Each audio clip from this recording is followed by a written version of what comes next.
Welcome to Off Court Cuts with myself, Greg Rusedski, Kevin Palmer from Tennis 365, and Ashley Neaves, the tennis mentor. Kevin, you're going to run us through some of the top stories at the moment. So interesting stuff in Cincinnati so far. After the quick turnaround from Toronto and Montreal last week, it was a bit of a grey area how many players are going to turn up. But Iga Swiatek and Elena Rybakina are both playing in Cincinnati, despite the fact they were in a final recently.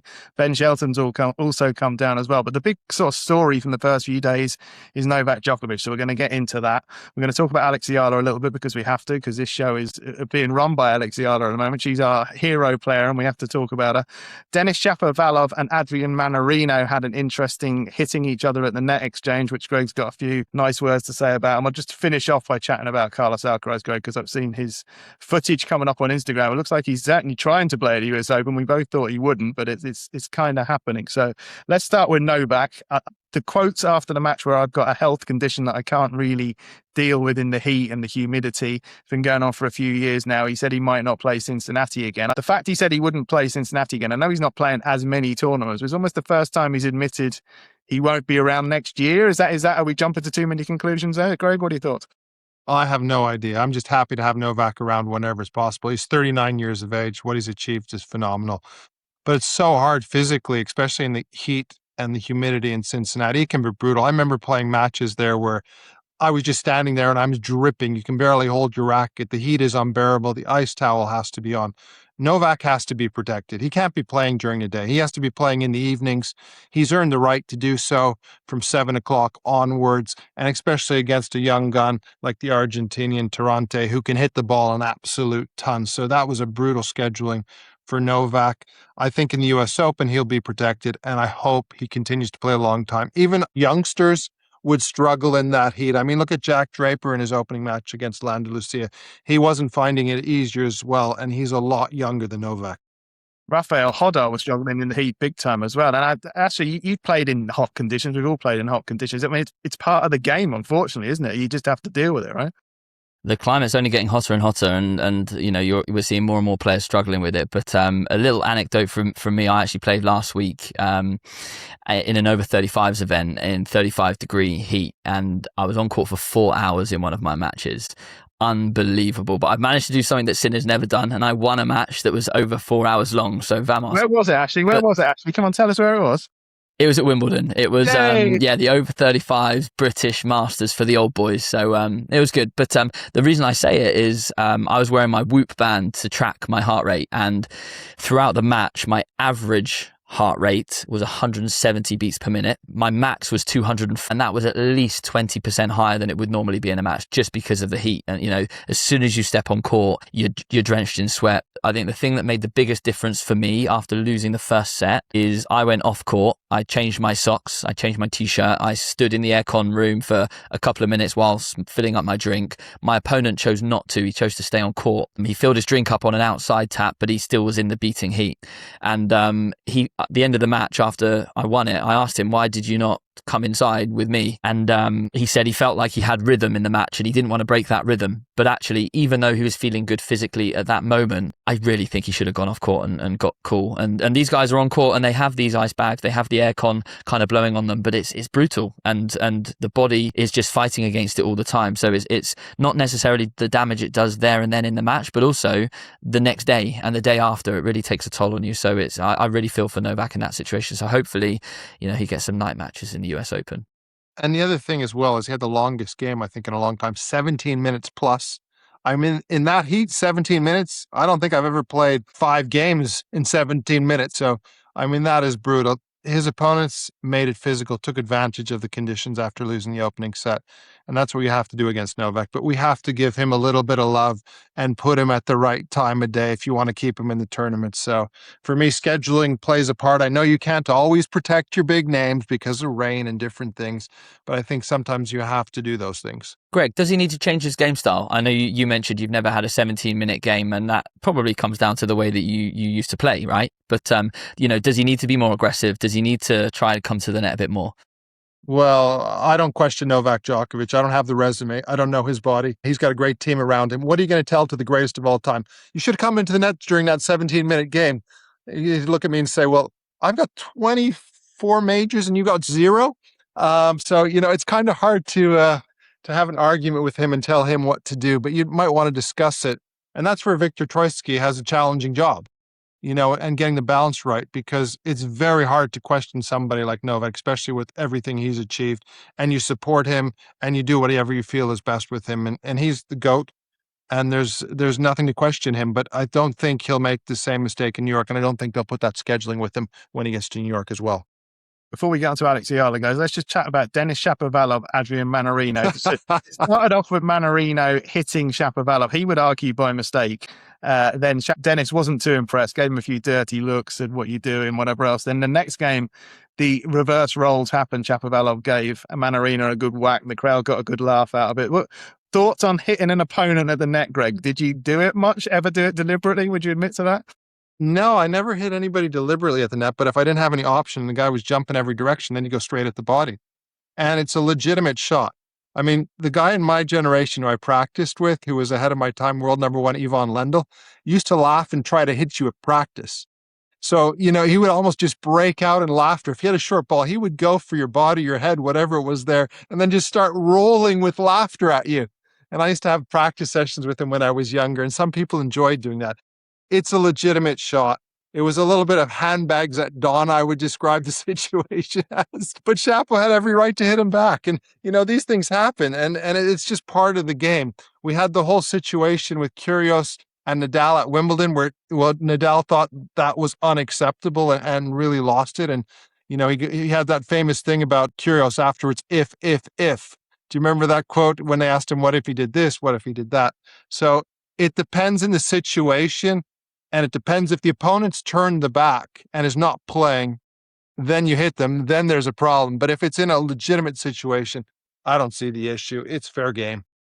I'm with you. I think it was a little bit weak from Shapo to react in the way that he did. And I think looking at the shot, I think maybe Mannarino had the option to pass him, but it was much easier for him to win the point by going at him. And as long as you apologise afterwards, I think that's important to just show respect. I think it's absolutely fine. And Shapo, instead of reacting in the way that he did, he should have just used it as fuel to fire him up. And that's something that I love to do. If somebody makes a dodgy line call against me or tries to tag me, that's great, because the next 3 points I'm fired up and I'm going to play that a little bit better. Yeah, I think it's fair game, and I think Mannarino's a decent guy. I think he's not going to be doing it out of anything malicious. But Shapo full right to go back at him, but he didn't need to react in the way that he did. But the other thing is it motivated him to come through and win that match. So Shapo will feel like, okay, I won this match. It got me motivated. And I agree with you. Mannarino's not that sort of character. I had practice sessions with him. Loveliest guy. So it just made for some great headlines and a little bit of amusement for all of us. That's all I would say.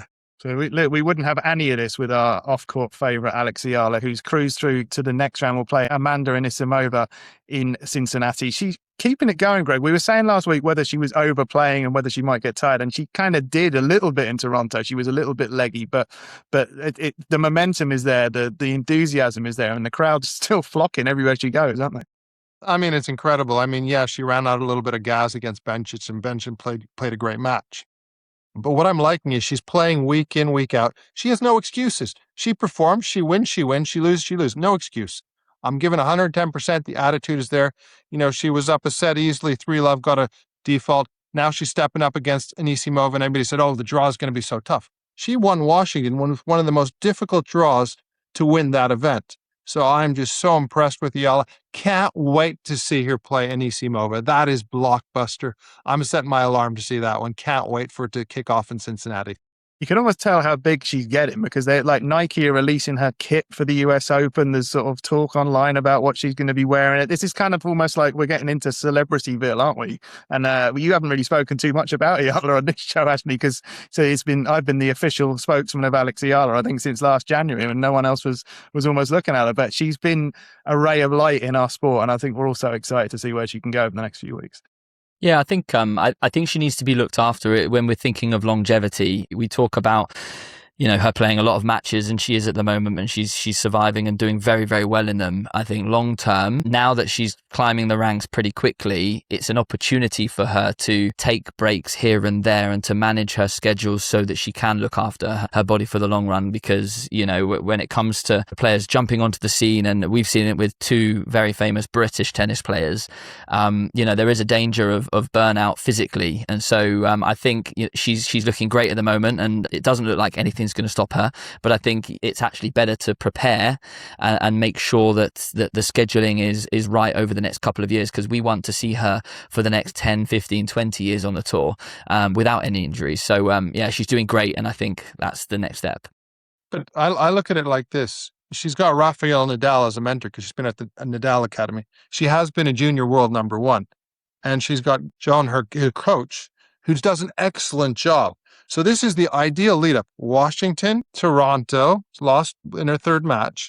Now she's playing Cincinnati. There's a week off next week. So she's scheduling perfectly. If she's playing the week before the U.S. Open, then there's a problem. So I think the nice thing is with her coach, they can always go to Rafa like Świątek did with Roig and get that balance. And he understands that because he's had that in his younger career where he overplayed a little bit with Uncle Tony. Then he balanced it out depending with his age when he went to Moya. And I think she's got such a good group of people, from her agent to her coach, to her physio, to having Rafa there as well, that she's not going to make those mistakes because she can bounce these things off. And also she has a love. You have to find the balance, because if you underplay, your body's not ready. If you overplay, you hurt yourself. So it's getting that balance. And I don't see that balance being missed out. So I think she's going to be smart. She's looking at long term. And I just think she is a ray of light for the WTA. And I don't think she's going to make the mistakes of previous players have in the past. One last player I want to chat about, guys, is Carlos Alcaraz. We've all sort of thought when he pulled out of Cincinnati that he wasn't going to play the US Open, but there's footage kind of emerging of him really going for it in practice. So he's definitely lining up to at least have an attempt to play the US Open. Greg, you still thinking it'd be big risk time to go 5 sets? I think it's big risk. I think you've got to come out a 2 or 3 set match to start, because it's one thing to practice. It's another thing a match. The adrenaline in the body, going hell for leather. You always go up with your tennis about an extra 5-10% from what you do in practice, no matter how hard you train. Plus, there's the nerves and the expectation. You're not going to bounce back and come in a 3 out of 5 set match. I would be shocked if he plays the US Open. To me, he had to play Cincinnati to have a chance to go to the Open. And if he's going to go to the Open, he has to be at Winston-Salem to start off the week before the Open. And I don't think that's happening. So I would be surprised. After the US Open, I think possibly we might see him back, or maybe not even till next year. He's not going to make the mistake with his risk. He doesn't want to risk it. So I don't see him still playing at the US Open, even though we're seeing a lot of progress. It's interesting that he's not in that mixed doubles event the week before as well. So that suggests that there wasn't kind of a long-term plan for him to be there. But I think he would have played Cincinnati if he's going to play the US Open. I think we all think that. But we just don't know in the modern game that players are sort of under pressure with sponsors to maybe turn up. There could be issues around whether or not he needs to be there. Ashley, would you think he wouldn't play US Open? He hasn't played since April. It's a long time, isn't it? It'd be a big risk to go into a best of 5 set match. Yeah, I mean, I'm with Greg. I can't see it, to be honest. Even if he's been practicing for playing practice sets, practice matches, even 5 set practice matches, as Greg says, it's completely different being on a stadium court with that adrenaline pumping through your body. Everything increases, everything amps up, and you can't prepare for that without playing proper matches, real matches. So I can't see it. I want to see him back on the tour. I want to see him back on the tour desperately, but I just think it will be a little bit silly, a bit too early to go and play the US Open. Sinner's the same. We just don't know, do we? I mean, Sinner hasn't played for a few weeks now. Didn't play Cincinnati, didn't play Montreal. Greg, your thoughts on Sinner at this point? We haven't heard too much from his camp, which suggests to me there might be a bit of uncertainty there as well that he's going to play New York. Well, if he's not in New York the week before the tournament starts, I don't see him playing. It leaves it wide open. It actually makes it rather exciting. Who's going to win the Slam this year? Because, it looks at Alcaraz has 1 and he's been out. Zverev has 4 different men's winning a Slam if Sinner and Alcaraz don't show up, or you could have Zverev, like London buses, win 2 in a year. So it just makes everything intriguing, and we won't know more until the week before the US Open with Sinner, because Sinner's desperate to get in there and try to win another slam, but health is your wealth, and these guys have to take the time. It just shows you how physical the tour is, because Sinner looked like the guy who's never going to break down, and he's the one who's having a knee problem now. So I just want to stop talking about injuries. Come on. Let's stop the injuries. Let's all get healthy. Let's get everybody back on board. So there we go. Hope you enjoyed the episode, folks. Be sure to like and subscribe on your favorite podcast platform. We're posting this all over Spotify, Apple Podcasts, YouTube as well. So if you want to watch it in video, YouTube's the place to go. But massive thanks as always for listening, and we can't wait to see you in the next one. Take care.